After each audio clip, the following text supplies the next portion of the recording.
amigo ligado na programação da TVT e você que nos assiste por um dos nossos distribuidores ou pela internet. Estamos começando o programa Brasil Consciência desta semana, uma realização do SINDCT, o sindicato que representa os servidores públicos federais do INPE, do DCTA, do CEMADEM e da Agência Espacial Brasileira. E no programa de hoje, a gente encerra o nosso acompanhamento da 75ª reunião anual da SBPC, a Sociedade Brasileira para o Progresso da Ciência, que nós acompanhamos ao vivo lá em Curitiba. Na cerimônia de encerramento do evento, a secretária-geral da SBPC, Cláudia Linhares, apresentou números para demonstrar o sucesso da edição deste ano. Então, esses são os números, né, que eu estava falando. 41 conferências realizadas, com quase 3 mil participantes. 62 mesas redondas realizadas, com mais de 3 mil participantes. 3 encontros realizados, com 152 participantes. 13 sessões especiais realizadas, com 1.580 participantes. 4 assembleias, incluindo a nossa assembleia, realizada, com 156 participantes. Tivemos um ciclo de conferências, com 15 participantes. Bom, essa reunião, o encerramento. Tivemos 2 sessões de pôsteres presenciais, né, 129 trabalhos apresentados, de 21 instituições. E isso dá, né, nesse público presencial, mais de 8 mil pessoas participaram, né, dessas atividades. Né? A gente vai ver agora os dados de inscrição. 10.784 pessoas se inscreveram no evento, destes, cerca de 4.600 se credenciaram, mas vocês observaram que, naturalmente, que havia muita gente, muitos não se credenciaram, muitos não estavam visitando tanto a feira da Expotec quanto a Jovem, e não se credenciaram, tivemos visitantes variados. E nós tivemos 701 inscritos nos 32 web minicursos que foram oferecidos. E aí, para a SBPC, quer dizer, só nesse movimento agora, a gente teve 80 novos sócios, dos quais 30 se associaram ao longo da semana ali. No que diz respeito às atividades virtuais, nós tivemos 17 mil visualizações nas atividades virtuais transmitidas, então é um público imenso, né, que a gente contempla. As atividades, elas foram presenciais, elas foram transmitidas, eram 5 atividades simultâneas, sempre transmitidas nos canais da SBPC e da Universidade Federal do Paraná. E nós tivemos dezenas de atividades realizadas pelas sociedades afiliadas da ABC, e como eles usam seus próprios canais, nós ainda não temos os números, né, desse alcance, mas a gente sempre pede para eles depois. Com respeito à sessão de pôsteres, nós tivemos 244 trabalhos apresentados, como eu falei, 115 virtuais e 129 presenciais. Foram 21 instituições, além tivemos 121 de estudantes indicados pela Jornada Nacional de Iniciação Científica, que é uma coisa que a gente faz junto com o CNPq, né? Nós tivemos 21 instituições de todo o Brasil, 123 foram enviados por estudantes e professores de ensino básico ou superior e pesquisadores. E nós tivemos, dos vídeos pôsteres, 2 mil visualizações ao longo dessa semana. Então, há um público também que assiste os pôsteres, né, que são vídeos muito curtos, mas que os alunos apresentam. A respeito da Expotec, nós tivemos, a tenda era de aproximadamente 4 mil metros quadrados, nós tivemos 50 estandes de instituições de ciência, tecnologia e inovação. Tivemos 66 atividades apresentadas lá no auditório da Expotec, praticamente não parava o auditório da Expotec, os expositores apresentavam lá. E a gente estimou 6 mil visitantes durante a semana, mas isso é uma estimativa bem, como é que se diz, conservadora. Foi simplesmente um cálculo de quem, se você contar os participantes e quem se credenciou e os expositores, quando você faz essas contas, dá mais ou menos esse público, né, na Expotec. Com respeito à SBPC Cultural, eu recebi alguns dados que eu posso passar. A Alameda Cultural teve 49 atividades e eles estimam 12.500 pessoas que participaram. No prédio histórico, 8 atividades, com 500 pessoas participando. No complexo da reitoria, 11 atividades, com 2.200 pessoas no total. Na Unespar, 7 atividades, com 400 pessoas no local. Além disso, alguns números da Jovem, né, mas o pessoal da Jovem depois pode, se quiser, fazer uma coisa mais elaborada. Nós tivemos o Circo da Ciência, selecionado 15 centros e museus de ciências vinculados à ABCMC, Associação Brasileira de Centros e Museus e Ciências, oriundos de vários estados do país. Nós tivemos 44 projetos inscritos nas feiras. Esse trabalho foi todo realizado pela coordenadora da Jovem, devo dizer, né? 44 projetos de todas as regiões do país, dos estados de Alagoas, Amapá, Bahia, Espírito Santo, um monte de estados.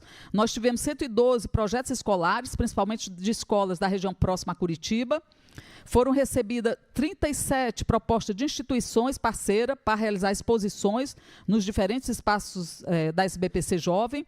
15 mil estudantes foram agendados, talvez eles devem ter visitado esses 15 mil, ou mais, talvez, né, Rodrigo? E Maiara. Talvez. E nós tivemos, 103 propostas da Universidade Federal do Paraná foram inscritas para exposição lá na tenda da SBPC Jovem, que foi uma das maiores tendas, né, que nós já tivemos para a SBPC Jovem, tinha mais de 4 mil metros quadrados, era muito maior do que a tenda da nossa Expotec. Para a gente, o Renato vai, mas foi um absoluto sucesso e eu registro os meus agradecimentos sinceros e minhas homenagens sinceras a todos da universidade e a todos da comunidade acadêmica, estudantil e docente da Universidade Federal do Paraná que fizeram, na verdade, junto com a SBPC e a nossa equipe, esse belíssimo trabalho. Uma das mais belas reuniões que nós tivemos, eu acredito, nos últimos anos. Muito obrigada.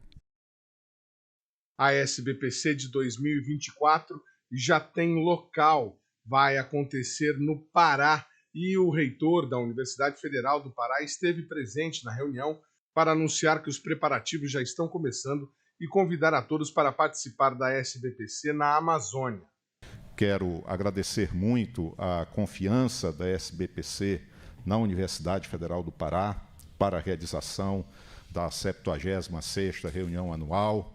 Quero agradecer muito a equipe da Universidade Federal do Paraná que nos recebeu aqui. Nós estamos aqui com várias pessoas da nossa equipe aprendendo, não é, como fazer bem uma reunião anual.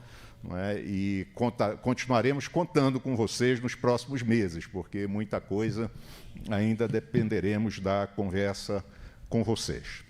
Teremos no ano que vem, então, a reunião anual da SBPC e, no ano seguinte, a COP30, em Belém do Pará. Então, num certo sentido, a 76ª reunião anual da SBPC será um grande momento para a preparação da intervenção da comunidade científica brasileira na COP30, né, uma vez que a reunião seguinte, que ainda acontecerá antes, já será muito em cima da realização da próxima, da COP30. É importante dizer que nós vivemos na Amazônia hoje situações dramáticas que são do conhecimento de todas as pessoas, mas este grande desafio de construir um horizonte diferente para a Amazônia, para os povos da Amazônia, um futuro que seja com inclusão, com aproveitamento sustentável das nossas riquezas, um futuro que seja pensando em um projeto diferente para o país. A rigor, o que fizermos da Amazônia define também o que seremos como país nas próximas décadas. Então, é muito importante ter isso em mente, né, ao levarmos a ciência, o debate científico para o centro da Amazônia. E também pensamos que este futuro novo precisa ser desenhado, ele depende largamente de uma aliança entre a ciência e a sociedade, entre cientistas e movimentos sociais. Há muitas forças poderosas que operam em favor da devastação da Amazônia, da exploração não sustentável das suas riquezas, da destruição das condições de vida dos seus povos. Mudar essa história depende muito do que faremos nós, cientistas, e os movimentos sociais da Amazônia. O presidente da SBPC, Renato Janine Ribeiro, encerrou o encontro ressaltando a importância do tema escolhido, a defesa da democracia e as implicações que teríamos no país caso o resultado das eleições presidenciais tivessem sido outro. Quando nós propusemos como tema ciência e democracia, estávamos num momento difícil. Não sabíamos qual ia ser o futuro do Brasil, porque a definição do tema foi feita em agosto, 2 meses antes antes da eleição, que foi um susto, uma eleição que, enfim, mercê da fraude, mercê do bloqueio de estradas, mercê da compra de votos, essa eleição quase foi virada pelo avesso. Felizmente, tivemos instituições e seres humanos, especialmente, que garantiram a lisura, a rigidez do processo eleitoral e o reencontro do Brasil com a ciência e com a democracia. Mas nós escolhemos esse tema pensando muito bem que poderia ser que ciência e democracia estivessem mais em risco ainda do que estiveram nesses 4 anos. Porque não esqueçam, em todos os lugares do mundo nos quais a extrema-direita, nos quais o negacionismo ganhou eleições, o segundo mandato foi fatal.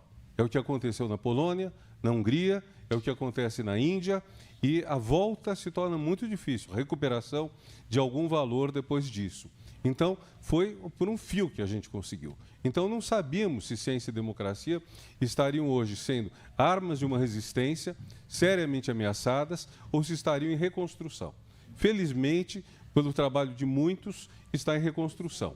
Sabemos que a Faculdade de Direito da Universidade Federal do Paraná, de onde vem o professor Ricardo, sempre foi um foco de resistência democrática, de defesa da legalidade, da Constituição e da soberania popular, o que infelizmente foram ameaçados esses anos e, simbolicamente, se Curitiba ficou associada a um projeto golpista, de um dueto ou de um trio, talvez, de pessoas que não hesitaram em violar todos os princípios, em corromper as instituições políticas para atingir seus nefandos fins, Curitiba foi também o lugar em que o presidente Lula foi saudado todo dia e toda noite por multidões acampadas, defendendo o respeito à vontade popular que estava sendo obscurecida, empanada, tentavam aniquilá-la. Então, esse evento para nós é muito importante. O programa Brasil Consciência vai para um rápido intervalo e, na sequência, você tem as informações sobre o projeto do reator nuclear brasileiro e as novas iniciativas da CNEM em pesquisa nuclear no país. Um instante só, não sai daí.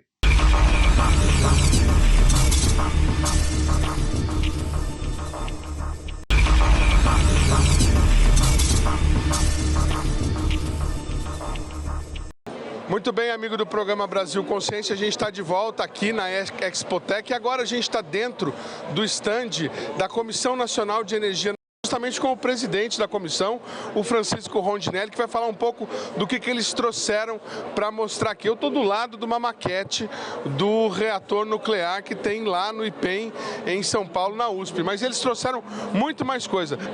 O que vocês estão trazendo para mostrar para as pessoas o que está sendo feito na energia nuclear brasileira? Tem projeto do RMB aqui para alguém ver? Bom dia, muito obrigado. É uma grande oportunidade de poder falar das atividades da CNEM. Repare que o nosso stand esse ano, cada vez ele cresce mais, trazemos mais informações e novidades no campo das aplicações das técnicas nucleares. Esse ano nós trouxemos nossos 3 reatores de pesquisa. Nós temos um reator no IPEM, na USP, temos um reator na UFRJ, no Rio de Janeiro, no IEM, e temos um reator no CDTN, na Universidade Federal de Minas Gerais. E trouxemos o protótipo, ali a maquete, do nosso 4º reator, que nós estamos construindo no município de Iperó. É um reator que, na realidade, ele tem uma capacidade, uma potência muito maior do que os outros, e ele vai poder produzir, por exemplo, toda a gama de radioisótopos que nós utilizamos na área médica do Brasil. Hoje nós importamos praticamente 100% desses radioisótopos, eles são usados para radiofármacos, para tratamento, para radiodiagnóstico. Então, com esse reator, nós vamos ter autonomia no país na produção desses insumos que são importantíssimos para a área médica. Mas não é só isso. Quer dizer, complementando já a capacidade de pesquisa dos demais reatores, nós vamos poder fazer pesquisas que hoje estão muito limitadas pela capacidade dos reatores que nós temos. Então, novos material para teste de componentes de reatores, de combustíveis, e também pesquisas com feixe de nêutrons. que são muito importantes para o desenvolvimento de novos materiais. Então, quer dizer, a área nuclear do Brasil está crescendo, está se desenvolvendo, graças ao trabalho dessas unidades de pesquisa e muita cooperação também com as universidades, na formação de pessoal, com atividades de pesquisa. E nós temos aqui praticamente uma demonstração de todas as aplicações. Já falei da área médica, nós temos na parte, por exemplo, de agricultura, alimentação, tanto na parte de melhoria de processos de cultivo, estudando processo de absorção de nutrientes, usando radiotraçadores, mas também a parte de tratamento de produtos irradiados. Radiação de alimentos é muito usada no mundo para preservação dos alimentos e, por exemplo, para tratamento para tempo de embalagem. Então, trouxemos alguns exemplos de alguns produtos que têm uns componentes que são tratados por radiação. Isso está na nossa prateleira no supermercado. Está escrito lá, tratado com irradiação. Para quê? Para esterilizar. A partir do momento que você embala o produto, você irradia, ele fica esterilizado e o tempo de duração e de proteção a agentes infecciosos é muito maior. É o que você estivesse tirando uma radiografia de um dente. Você irradia, seu dente não fica irradiado, não fica radioativo, e nem o alimento. Ele simplesmente é tratado. Quer dizer, qualquer micro-organismo que esteja ali, com aquela dose de radiação, ele morre e não prolifera. Então, preserva muito mais os alimentos. E tem na parte de meio ambiente, também pesquisas com meio ambiente, com transporte de material, para acompanhar processo de poluição, muito utilizado. Na parte de indústria, então, muito tratamento de materiais com radiação. Uma informação que eu acho importante sempre mencionar é que praticamente 100% dos pneus de automóveis que são comercializados, eles são tratados com radiação. Eles são irradiados, porque a radiação dá uma melhoria nas propriedades físicas da borracha, então ele dura mais, o pneu resiste mais a choque. Então, tem várias aplicações industriais que a gente tem aí no dia a dia. Então, a ideia da exposição hoje é essa, trazer essa oportunidade de demonstrar todas essas aplicações. A SBPC é sempre uma oportunidade de mostrar a ciência para o leigo, né? A gente já vai falar dessa questão do alimento, que é uma coisa que causa polêmica. Mas só para encerrar a questão do RMB, quando nós conversamos, tinham acabado de retornar da Argentina o presidente e a ministra com aquela parceria com os argentinos. Passados aí 4 meses mais ou menos, como é que está agora? Já tivemos algum contato com os argentinos? O projeto está andando? Melhor ainda. Nós tivemos a visita do presidente Fernandes da Argentina, ao Lula. Ali eles assinaram um protocolo, várias ações estratégicas de cooperação na área de ciência e tecnologia. O RMB está ali. E eu estou indo com uma delegação daqui nem mês que vem à Argentina para sentarmos e estabelecermos o acordo de cooperação entre a CNEM e a CONEA, que é a Comissão Argentina, para a participação da indústria argentina no projeto do RMB, porque eles têm uma indústria que é reconhecida internacionalmente no projeto de reatores de pesquisa do tipo RMB. O projeto é nosso, a concepção do RMB é nossa, nossos engenheiros fizeram a concepção. A gente está precisando agora de uma hora de engenharia treinada em fazer as especificações técnicas, então nós vamos contratar uma empresa argentina que tem muita experiência nessa área, já forneceu para vários países. O que eles vão fazer é agregar a nossa equipe homem-hora de engenharia, para elaborar as especificações técnicas para podermos licitar a construção do reator. Então, essa cooperação com a Argentina, no RMB, ela está indo muito bem, está em andamento, e existem outras áreas também que a gente pode desenvolver com a Argentina, na parte de área médica, por exemplo, na parte próprio combustível para o reator, na parte, por exemplo, de mitigação de áreas de mineração, que é um ponto importante sobre o aspecto ambiental, você recuperar a área que foi explorada, por exemplo, na mina de urânio. Então, tudo isso são oportunidades que nós temos para a Argentina. A Argentina é um parceiro em potencial muito grande no Brasil. Por exemplo, uma nova geração de reatores chamado SMR, são reatores modulares pequenos, existe também um potencial muito grande de cooperação com a Argentina. Então, a nossa linha de frente com eles é muito grande e o RMB, vamos dizer, é um carro-chefe. E está em andamento.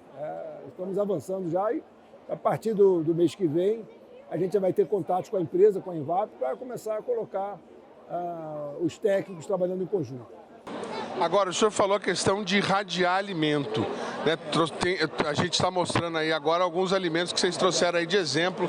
Isso não causa nenhum tipo de risco, que a gente escuta ao longo da vida que se a gente faz um raio-x, aquela radiação do raio-x vai ficar na gente pelo resto da vida. O alimento não acontece isso? O senhor deu o exemplo do dente? Isso, olha só. Na realidade, aquela radiação não fica com a gente o resto da vida. Quando você passa por um processo de raio-x, por exemplo, odontológico ou qualquer outro, o que você tem que fazer é você dar um intervalo entre uma radiografia e outra.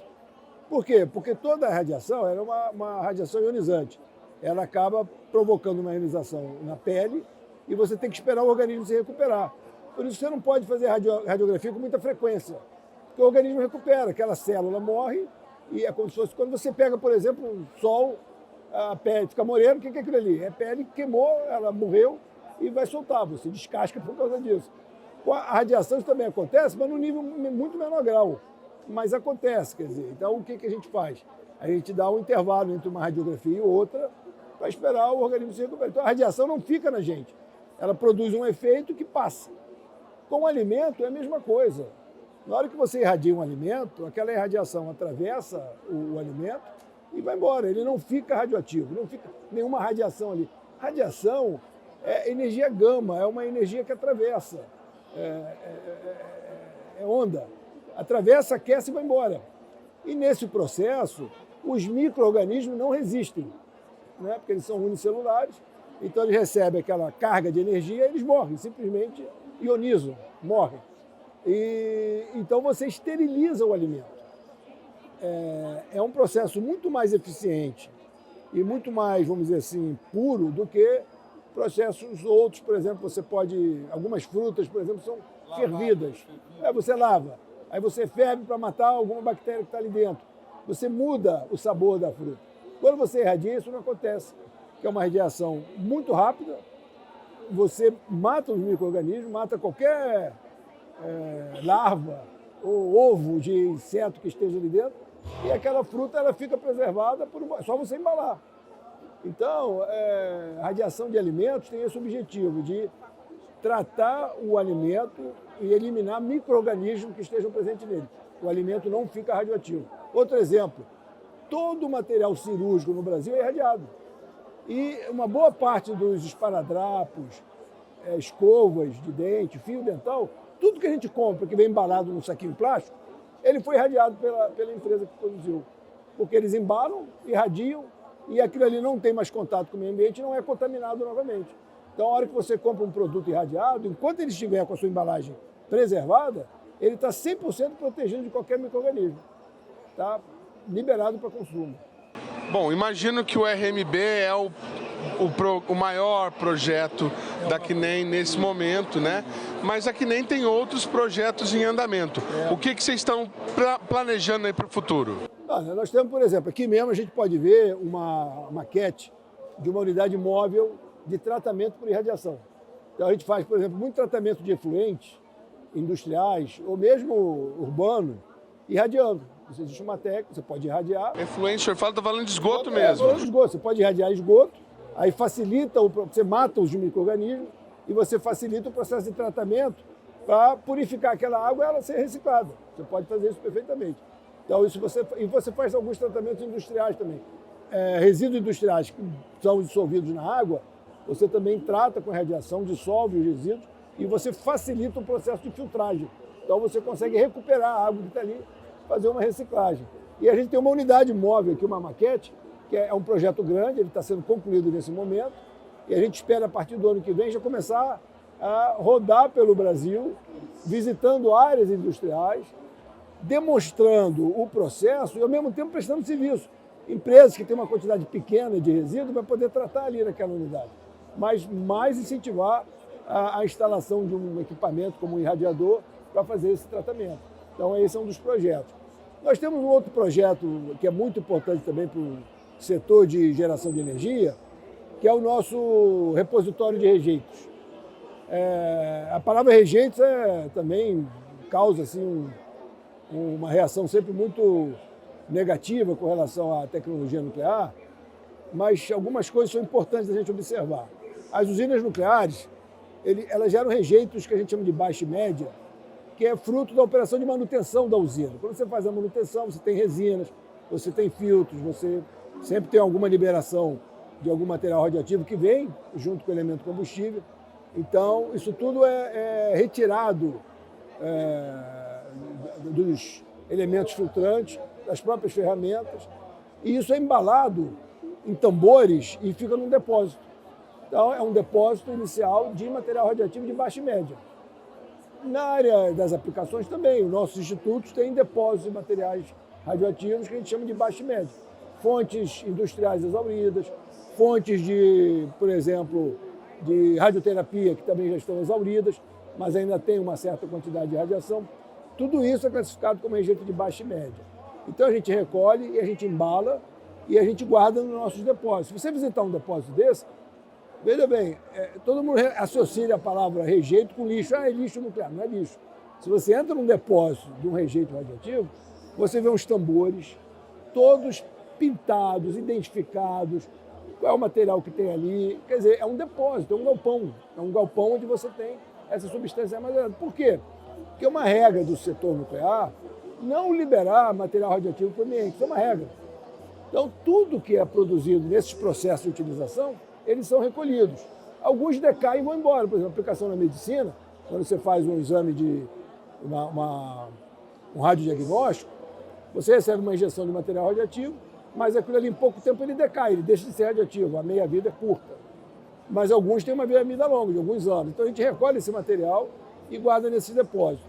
Mas nós vamos construir agora, a ideia é começar no ano que vem, o que a gente está chamando que é um Centro de Tecnologia Nuclear Ambiental, onde vai ter um repositório, aí sim vai ser um repositório de grande porte, para onde nós vamos transportar todos esses tambores que estão ou nos nossos depósitos intermediários, nos nossos institutos de pesquisa, ou no próprio galpão da eletronuclear, lá nas usinas de Angra 1 e 2 e também futuramente Angra 3. Para quê? Para juntar tudo no mesmo local, o custo é menor. Então nós vamos continuar tendo depósito intermediário para ir recebendo produtos diretamente dos operadores, das instituições que utilizam materiais nucleares. A gente recebe, verifica a embalagem, se não embala completo o que for necessário, e manda para esse repositório, que é basicamente um container de concreto construído no chão, a 1,5 metro, abaixo do nível do solo. Você coloca os tambores ali, fecha o concreto. Por via das dúvidas, a gente coloca medidores de material radioativo para detectar se está havendo algum vazamento, fica ali, funcionando, e você cobre com uma camada de terra e recupera a vegetação. Nós já temos um repositório assim no Brasil, que é o de Goiânia. Goiânia foi um acidente traumático para o país, para a região. Ele não foi fruto de uma utilização, ele foi um ato ilícito. Né? Alguém foi lá e roubou uma fonte e violou a fonte, então um ato ilícito.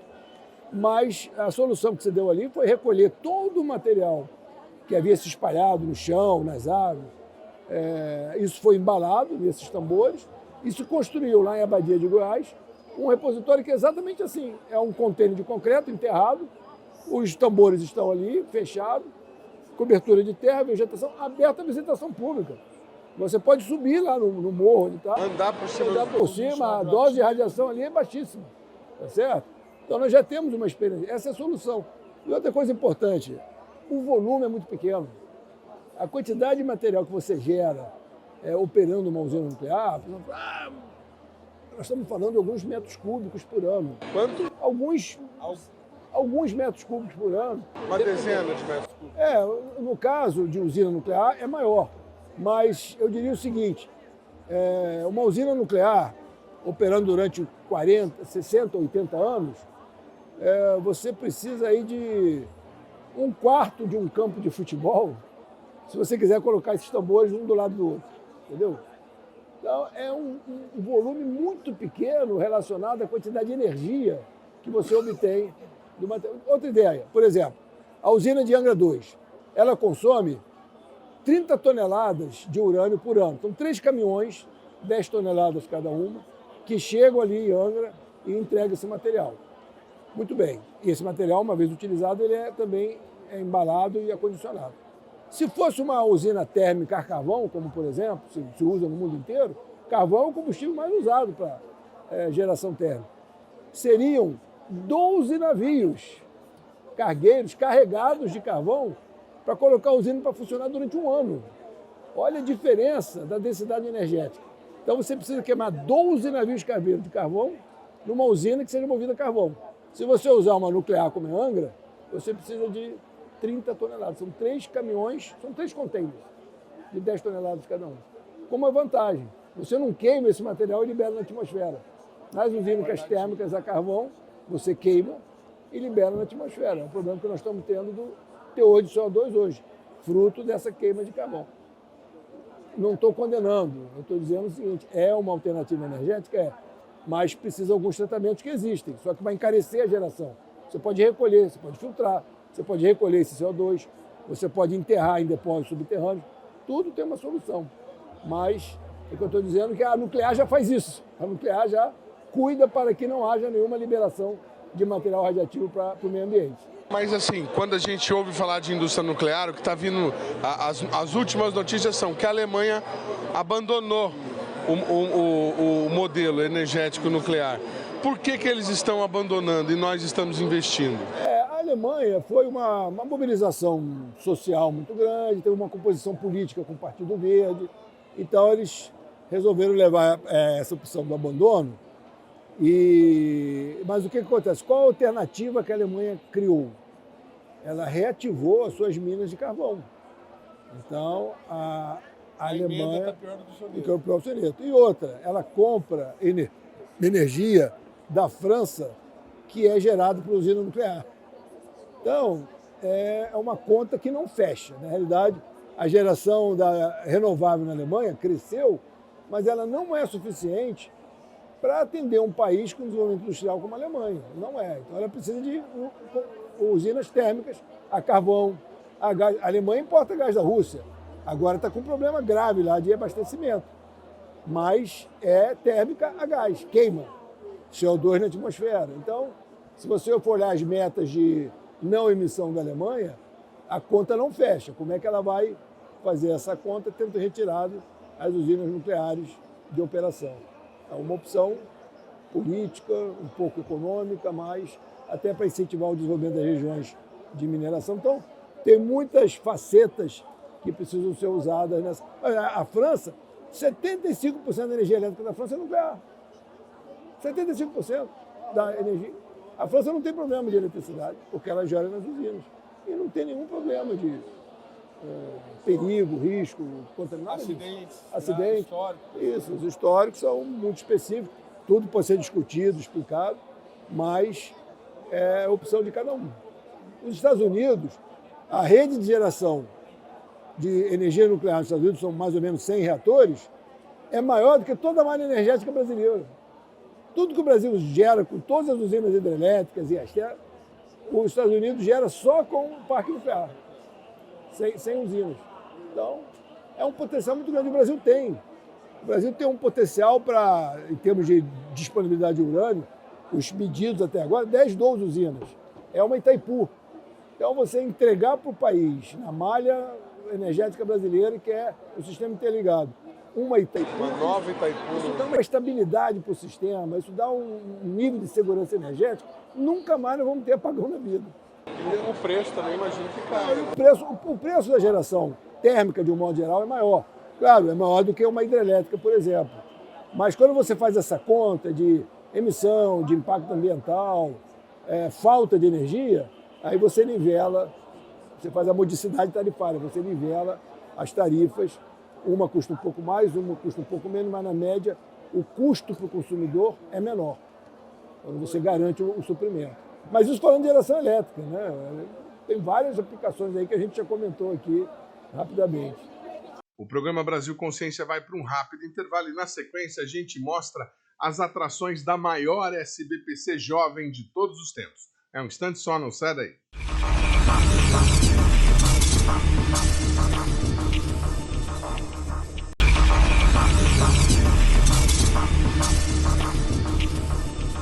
Muito bem, a reunião anual da SBPC também reservou espaço para a já tradicional SBPC Jovem, com uma novidade. A estrutura desse ano, uma tenda de 4.000 metros quadrados, foi a maior já montada nas reuniões anuais da SBPC.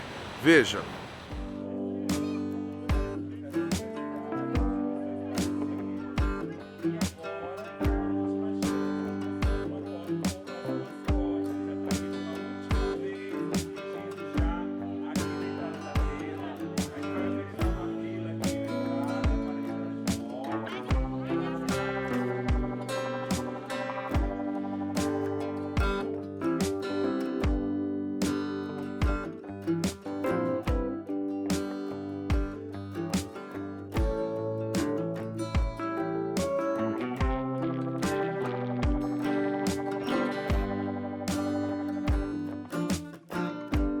somos do Colégio Estadual do Paraná. E nós somos a equipe de robótica do Colégio Estadual do Paraná, que é a RoboCep. E o que vocês estão demonstrando aí? O que o pessoal normalmente tem mais interesse? Esses são os robôs que nós fazemos em várias plataformas que tem ali, que é os robôs de Lego, que é EV3, Spike, NXT, e as outras plataformas que é Arduino, Fisher Technic, Raspberry e Microbit. Essas aulas de robótica vocês têm dentro da escola estadual numa disciplina separada? Como é que vocês aprendem a fazer isso?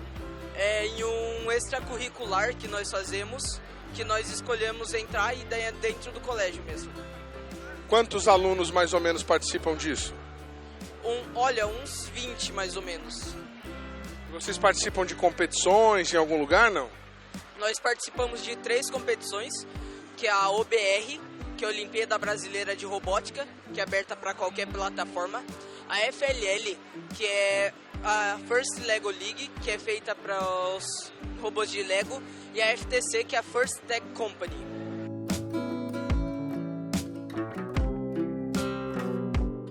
Legal, Ana. O que vocês estão mostrando aí para quem vem aqui na SBPC Jovem? Não sei como é que se chama, não sei se é uma maquete, dá para ele reprodutor, protótipo, legal. Explica aí o que você está contando para as crianças. Então, boa tarde. Aqui nós estamos demonstrando, né, os protótipos do aparelho reprodutor feminino e masculino, e temos uma atividade que orienta, né, a população sobre infecções sexualmente transmissíveis. Então a gente faz a orientação em relação a alguns mitos e verdades. Qual que é esse instituto? Da onde vocês são? Nós somos da Unespar, né? Estamos aqui apresentando projetos relacionados ao curso de enfermagem. Obrigado, viu?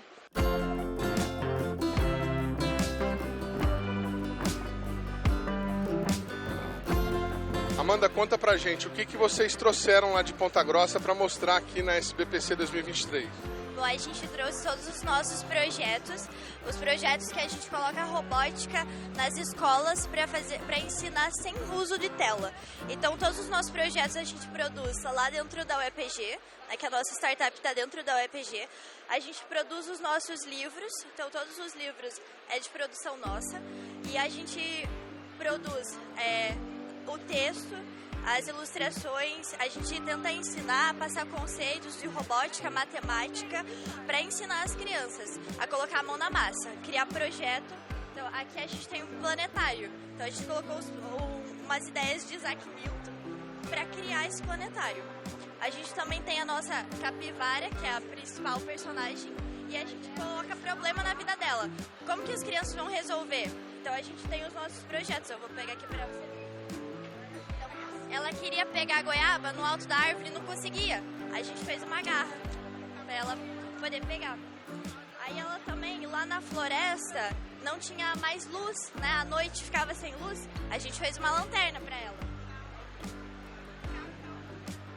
Aqui, a gente fez uma lanterna, porque não tinha mais luz na floresta. Então a gente fez a lanterna. E é isso a gente coloca nas escolas. E a gente manda também para os alunos testarem, montarem. Além das instruções para fazer, vocês disponibilizam algum kit ou esses materiais são fáceis? As crianças conseguem ter? Não, a gente disponibiliza tudo. Então, a gente manda todo mês para as crianças e para as escolas uma Robot Box. Aí dentro dela vai as peças de MDF, vai um livro ilustrado e a gente manda também um kit com todos os componentes que vai precisar para montar o projeto. E esse projeto é da Universidade Estadual, ele tem algum custo para as escolas participantes? Quantas escolas são? Então, essa é uma empresa, é uma startup que está dentro da UEPG.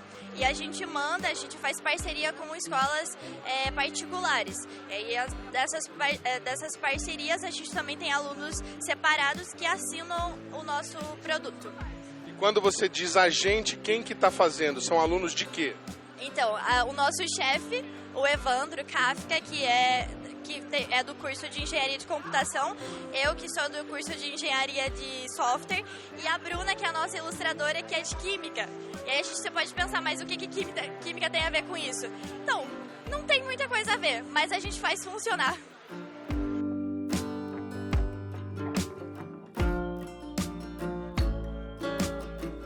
que projeto é esse que você trouxe para demonstrar aqui na SBPC Jovem? Eu sou bolsista do projeto FMS Apoia. Essa é a meta 6 do projeto. Eu sou engenheiro agrônomo, né?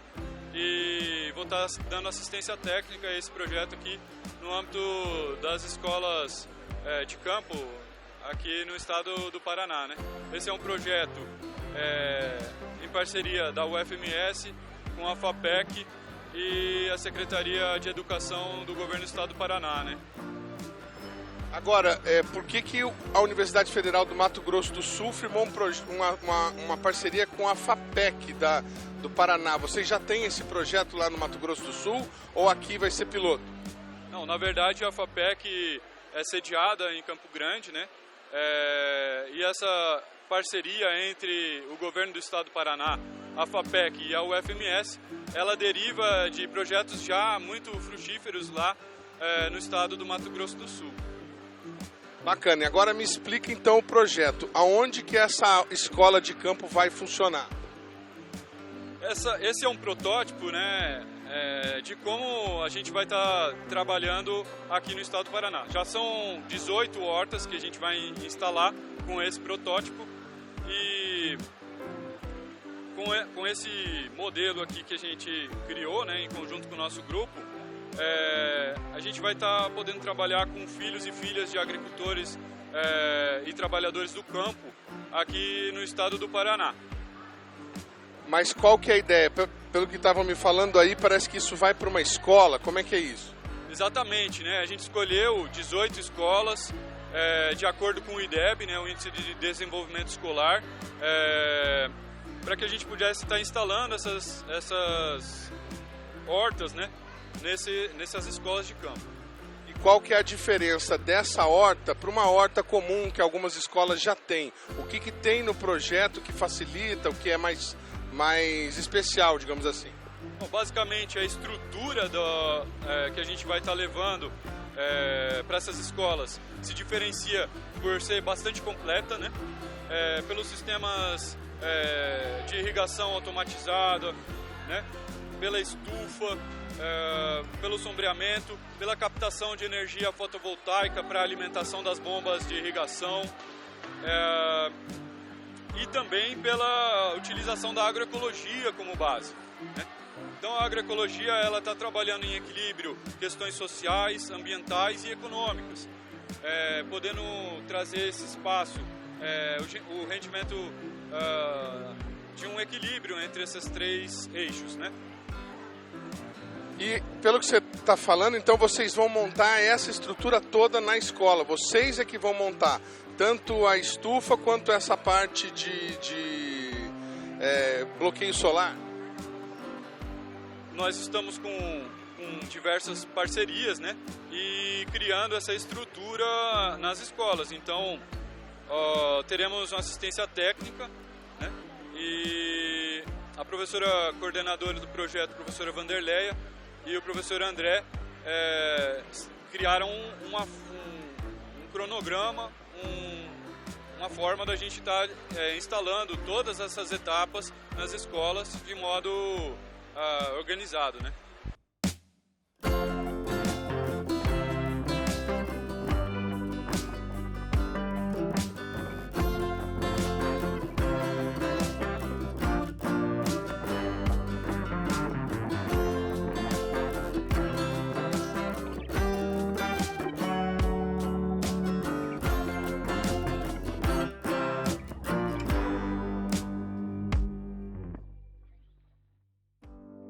A gente é ali da UEM e nós participamos de um projeto da SAI que se chama Baja, onde a gente constrói um carro off-road para participar de competições tanto em nível regional quanto em nível nacional.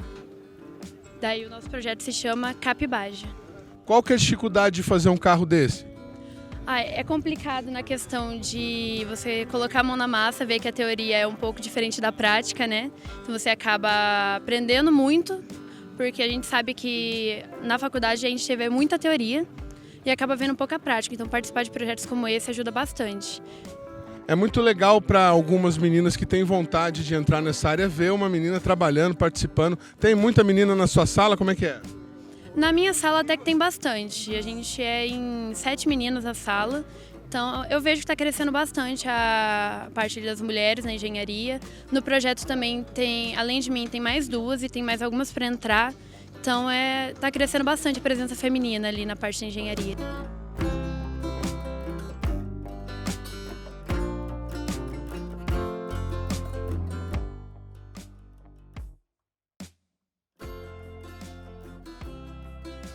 Professor, por que é tão legal colocar os alunos, qual é a vantagem de colocar os alunos para participar de um projeto, de uma montagem, de um brinquedo interessante como esse? Excelente pergunta. Na verdade, é nesse momento que eles desenvolvem toda a teoria estudada e aprendida em sala de aula. Então, é dimensionamento, projeto, processo de fabricação, então solda. Então, ele desenvolve todas as atividades que eles foram trabalhando ao longo dos seus 4, 5 anos de faculdade. Tem muita concorrência de aluno para poder participar? Qualquer um na faculdade pode participar ou é selecionado aos alunos que estão interessados, estão indo bem na faculdade? Isso. Os próprios membros da equipe fazem um processo seletivo. Então, todo ano faz um processo seletivo para entrar 12 interessados. Hoje nós estamos com 25 participantes. E isso aí é patrocinado pela faculdade? Tem alguma empresa parceira que banca os equipamentos, as peças? Na verdade, a universidade nos dá algum apoio e boa parte é patrocínio que eles vão atrás. Empresas da cidade, a universidade entra com apoio de transporte, às vezes a parte de tubulação, material para soldagem, corte, mas muito vai do esforço deles em levantar patrocínios. A gente sabe que competir é importante, mas os resultados também. Como é que é a UEM nessa competição nacional? Nacional nós conseguimos ir uma vez. Não tivemos lá muito sucesso, que foi a nossa primeira vez. É normal, as quebras, né, são normais. Agora a gente está planejando a próxima aí do ano que vem. Então, com um objetivo aí de meta de ficar pelo menos entre os 15.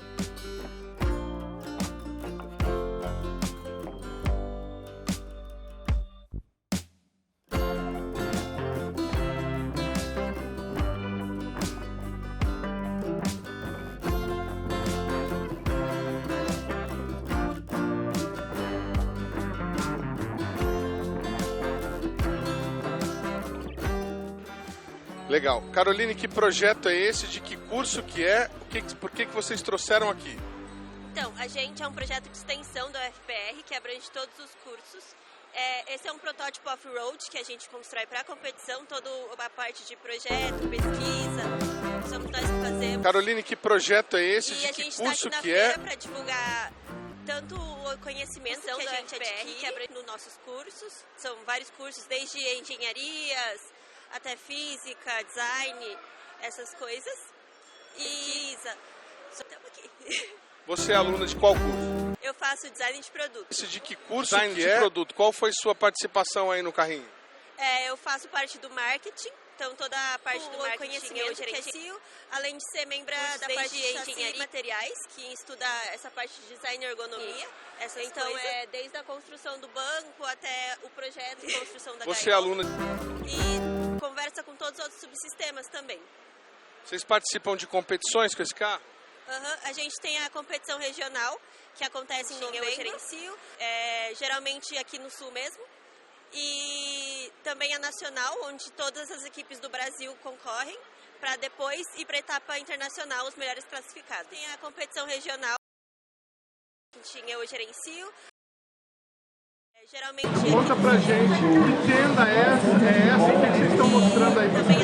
Aqui justamente é um planetário onde nós mostramos, primeiramente, antes de mostrar todo esse nosso universo do espaço, nós estamos dizendo que todos nós podemos fazer ciência. Não importa o nosso gênero, não importa a nossa idade, não importa quem sejamos, todos nós estamos aptos a fazer ciência. A ciência está aberta para todos nós. E segundo, estamos aqui com eles para mostrar esse nosso universo, mostrar todo esse nosso nos planetas, o nosso sistema solar de uma forma lúdica, de uma forma que eles entretêm, dizendo que todos nós podemos. Essa que entra lá dentro da tenda, ela vê o quê? Uma projeção? Ela vê uma projeção dos planetas. A gente faz com ela uma projeção do teto, uma espécie de viagem sideral pelo nosso sistema solar, onde vê os planetas Mercúrio, Saturno, vemos também Marte, vemos Vênus também, entre outras coisas, os anéis de Saturno.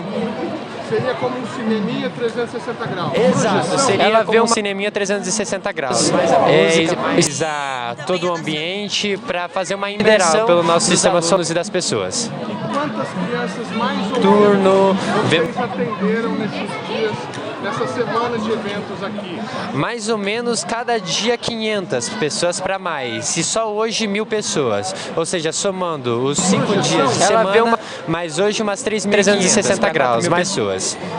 Em todo esse período. Sim, muito bom o resultado comparado com os outros, muito bom. Mais ou menos cada dia 1.000 pessoas. Ou seja,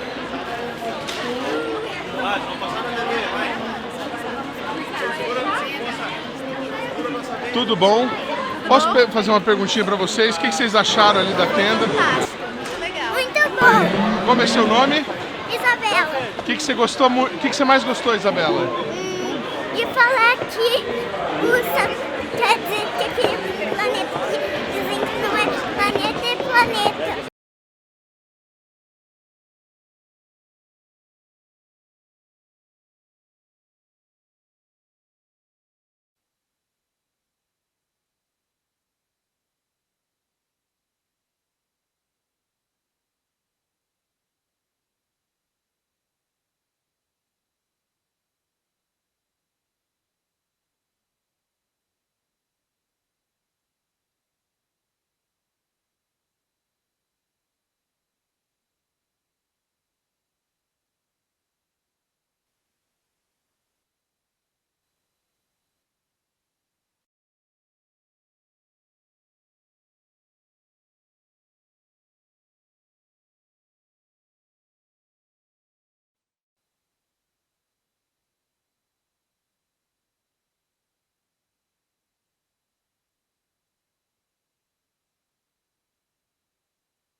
Sim, é a primeira vez que dibujam para mim.